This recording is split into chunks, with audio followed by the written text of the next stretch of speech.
Sure.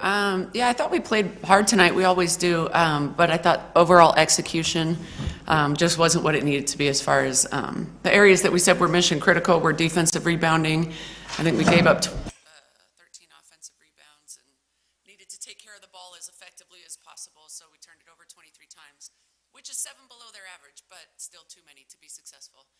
We shot 50% from the floor. So when we were able to get a shot, I thought we got, good looks at the basket even towards the end. We had some layups, and things that we missed. But overall, just lots to learn, in the details of game planning and execution and things like that. So still really young season, but this one really stings.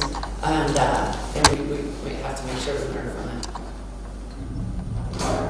Ken, you guys maintained a several possession lead throughout most of that game. You're 9, 12, 13 points, whatever it was. But then all of a sudden they had that big run in the fourth.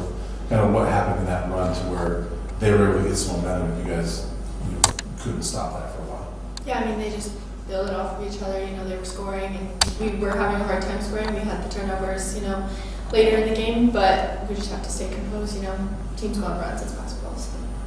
You guys are good at forcing turnovers, but what's it like facing a team that forces so many turnovers like you guys do? How big of a challenge is that facing their defense? Yeah, it was definitely different.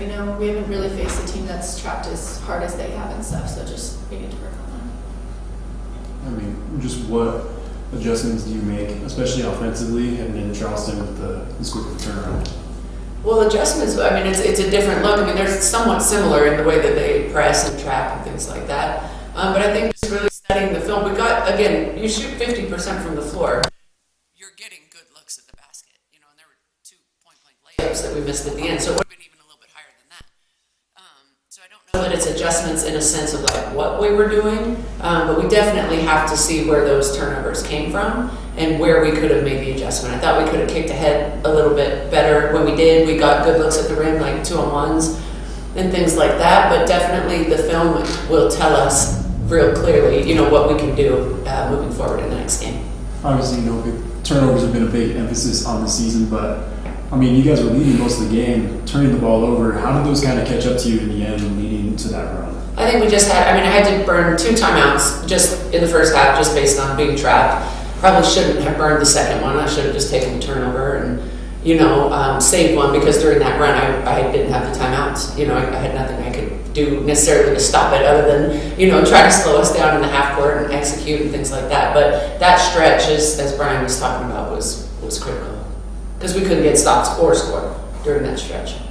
Could you talk about kind of the value of having this sort of down-the-wire test early on? I'm sorry, the value? Yeah. As a learning opportunity for the younger players. It's a learning opportunity for all of us, from myself all the way down through the training staff. When you lose a game like this, you realize very quickly that every single possession was critical to your success. It's just one box out and you win the game. It's one post feed when they're open and you win the game. It's things like that. So maybe, you take a loss like this that really hurts and we're all very upset about it. And you have to figure out, just how you can be more detail oriented and so that one possession doesn't end up costing you. That's just a 2-part question. The high of you hitting that shot, that difficult shot, and then converting a 3-point play to give you guys the lead, and then just that quick turnaround, they go down and scoring the game winner. Can you talk about that range of emotions in those final 10 seconds?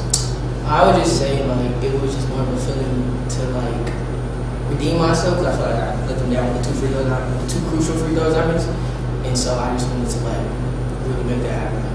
So I did. And then obviously you take the lead at that point. What happens on the last play that you guys weren't able to get the stop? I know she's a really good player, but can you talk about that last play defensively?